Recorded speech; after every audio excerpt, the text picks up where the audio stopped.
Si miras a Japón desde el exterior, verás esta tecnología avanzada de robots, básicamente cero criminalidad, una cultura increíble, la tercera economía más grande del mundo, una población sana y empresas famosas en todo el mundo. En muchos aspectos, un país ideal. Pero si miras más de cerca, bajo la superficie, verás que, aunque todo eso es cierto, hay otro lado mucho más oscuro de la vida en Japón, desconocido para la mayor parte del mundo. Japón tiene millones de personas que no han logrado tener éxito en la sociedad y han terminado completamente aisladas de ella. Sin acceso a trabajos, matrimonios y medios para vivir una vida normal y feliz, se les conoce como la generación perdida y representan casi el 15% de la población del país. Su triste historia es un símbolo de la caída de Japón y un signo de su inquietante futuro. Esta es la cara oscura de Japón, la generación perdida. Aunque esto ahora está mayormente olvidado, en la década de 1980 se veía a Japón como la próxima superpotencia económica que iba a reemplazar a Estados Unidos y a tomar por completo el control de la economía global. De manera similar a como podríamos ver hoy a China, parecía tan seguro que había una seria ansiedad sobre Japón en los Estados Unidos. 3 décadas de enorme crecimiento económico consecutivo, posible gracias al sistema económico japonés único que en ese momento se veía como superior al modelo occidental. Básicamente, se basaba en la cooperación entre enormes cárteles corporativos y el gobierno japonés. Estos cárteles, llamados keiretsu, eran básicamente alianzas de las corporaciones japonesas más grandes que poseían acciones entre sí y, aunque formalmente independientes, trabajaban juntos para apoyarse mutuamente. Los keiretsu más grandes recibían apoyo desmesurado del gobierno en forma de enormes préstamos distribuidos por el Banco Nacional de Japón, de propiedad estatal. Esto básicamente significaba que estas alianzas tenían acceso a un flujo infinito de dinero en efectivo para financiar su agresiva expansión en el extranjero, mientras que al mismo tiempo el gobierno bloqueaba a las empresas extranjeras para que no se expandieran en el mercado japonés. No era un sistema saludable ni justo, pero funcionaba. El mercado de valores japonés estaba en auge, los productos japoneses conquistaban un mercado tras otro y la gente común sabía que si trabajaba duro y obtenía un título universitario, conseguirían un buen trabajo en una gran corporación que significaría la garantía de un empleo de por vida. Japón era imparable y todo iba genial hasta que dejó de estarlo. Para 1991, Japón había crecido extremadamente rápido durante 3 décadas consecutivas y se había convertido en la segunda economía más grande después de Estados Unidos. A medida que la economía crecía, los precios de los bienes raíces y los valores de las empresas que cotizaban en la bolsa también crecían.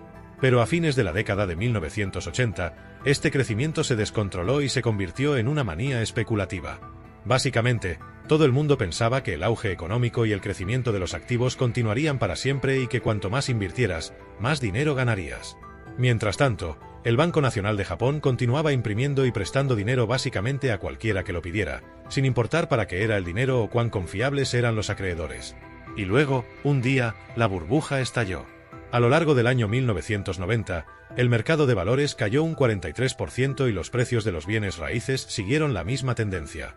El estallido de la burbuja significó que la gente común tenía mucho menos dinero para gastar y que nadie estaba dispuesto a invertir en empresas japonesas, lo que llevó al fin del auge económico. Además, en los años posteriores al estallido de la burbuja, las grietas en el sistema japonés comenzaron a mostrarse rápidamente. Se reveló que la corrupción era generalizada y común en los negocios y el gobierno japonés, desde el uso de información privilegiada hasta la manipulación de acciones, el fraude y el soborno. Y que el suministro prácticamente ilimitado de préstamos había creado cientos de empresas zombies, negocios que deberían haber quebrado hace años pero que seguían sobreviviendo gracias a un suministro interminable de dinero barato prestado por el Estado. En una década, Japón pasó de ser llamado un tigre económico que cabalgaba el milagro japonés a ser llamado el hombre enfermo de Asia. Pero, aunque esta fue una caída drástica, no fue tan única. Las economías de diferentes países suben y bajan y eso es parte de la vida. Pero en Japón fue diferente. A diferencia de otros países, la recesión económica en Japón tuvo efectos devastadores para toda una generación, efectos de los que millones de personas nunca se recuperaron. Entonces, ¿por qué fue eso? Bueno, para responder eso, necesitamos entender la cultura laboral y de contratación japonesa, que es, por decirlo suavemente, muy intensa y tiene varios aspectos únicos que la hacen bastante diferente de cualquier otro mercado laboral en el mundo. Una carrera corporativa en Japón comienza con el Susoku Kasudo, un ritual japonés único de búsqueda de empleo que los graduados universitarios atraviesan al final de sus estudios. Muchas empresas, incluidas las mayores keiretsu, contratan solo a recién graduados y solo una vez al año, pero en masa, a muchas personas a la vez. Los recién graduados pasan por el ritual de búsqueda de empleo lleno de entrevistas grupales y seminarios que miles de personas vestidas con trajes idénticos en blanco y negro tienen que pasar, y al final consiguen un trabajo y mantienen ese trabajo durante décadas hasta su jubilación, en línea con otra política común conocida como su sincollo o empleo de por vida. Y su empresa solo promocionará desde dentro, una política conocida como Sanichosen, preparando y cultivando a sus empleados a lo largo de su carrera para convertirse en futuros ejecutivos algún día. Estas prácticas, que básicamente eran el estándar universal en la década de 1990 y aún son muy comunes en Japón hasta el día de hoy, brindan estabilidad, pero también crean un mercado laboral increíblemente rígido. Si quieres conseguir un buen trabajo, tienes una oportunidad después de la universidad y una vez que te contratan, te quedas con una empresa por el resto de tu carrera. Pero si no lo logras, te quedas fuera y las puertas de la mayoría de las empresas permanecerán cerradas para ti para siempre. Pero el punto es que cuando estalló la burbuja económica y terminó el auge económico, este ritual se rompió. Mientras que durante el auge no era tan difícil conseguir al menos algún trabajo corporativo, después de 1990 la mayoría de las empresas congelaron por completo sus contrataciones durante casi toda la década y no contrataron a ningún graduado en absoluto para mantener a todos sus empleados de por vida durante la crisis económica. Finalmente, reanudaron sus contrataciones en el nuevo siglo, aunque encontrar un trabajo se volvió mucho más difícil desde entonces. Pero para toda una generación de personas que se graduaron en la década de 1990, ya era demasiado tarde. Ya no eran graduados para entonces, por lo que las empresas no los contratarían, ya que estaban contratando a recién graduados en su lugar. Esas personas, cuya única falta fue nacer en el momento equivocado, perdieron su oportunidad y se cayeron por las grietas del sistema, y toda una generación, millones de personas, se quedaron atrás, destinadas a pasar el resto de sus vidas en trabajos temporales de medio tiempo y mal pagados. Este periodo se conoció como la era del hielo del empleo y las personas que se graduaron durante ese tiempo como la generación perdida. Y desde que la economía japonesa nunca se recuperó por completo, más jóvenes que se graduaron en la década de 2000 y luego en la década de 2010 se unieron a sus filas y el periodo de los últimos 30 años se conoció colectivamente como las décadas perdidas. Esto es obviamente trágico para aquellos que son parte de la generación perdida, pero no solo los afecta a ellos. En cambio, su triste destino afecta negativamente a toda la sociedad japonesa y proyecta una sombra oscura sobre el futuro de Japón. Hay una generación entera de personas ahora en sus 30 y 40 años que están completamente ausentes del mercado laboral. Por lo general, viven con y a menudo de sus padres, nunca fueron económicamente seguros como para formar sus propias familias y nunca tuvieron trabajos y carreras apropiados. Alrededor del 15% de la población, casi 17 millones de personas, se consideran parte de la generación perdida y forman el grupo de edad que es el más importante para la economía de cualquier país. Son las personas en sus 30 y 40 años quienes generalmente gastan más en sus familias, vivienda, hipotecas, compra de autos. Son ellos quienes mantienen el motor económico en marcha. Pero en Japón no hay nadie para hacerlo ahora. Y la economía no es el único problema de Japón que está empeorando debido a la generación perdida.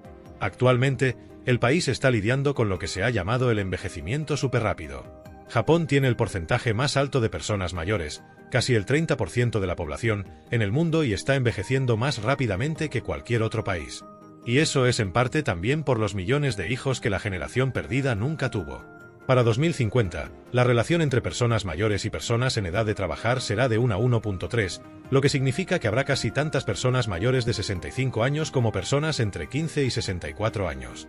En cualquier país del mundo, los ancianos dependen de los impuestos pagados por personas en lo que se llama edad productiva, pero en Japón esto será en algún momento simplemente insostenible.